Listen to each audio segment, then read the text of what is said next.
Sholem Aleichem is probably the greatest genius that Yiddish literature produced. And the more I read him, the more I understand that he's also the greatest, he's probably the most revolutionary figure in Jewish life.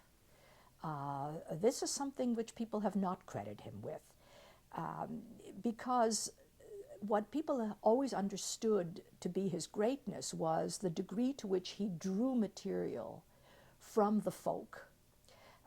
He seemed to be the amanuensis of an entire people, and he was credited, in fact, with doing nothing more than rendering what the folk had created, so that he was kind of the refashioner, they thought, of Yiddish language, of Yiddish folklore, of Yiddish wit and humor and so forth.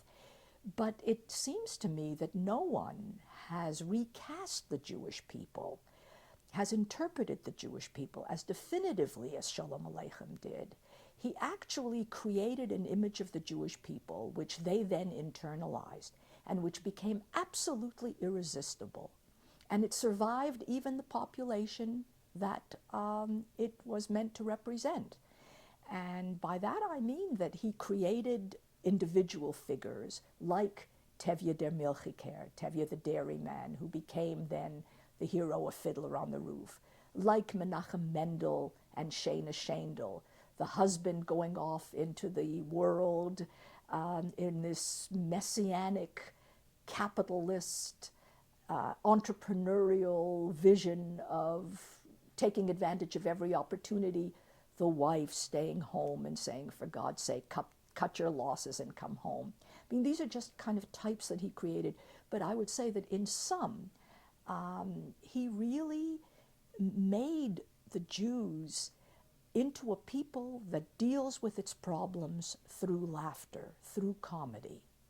I don't think this was necessarily very characteristic of the Jewish people. In other words, it was there, but it was not the only thing that was there.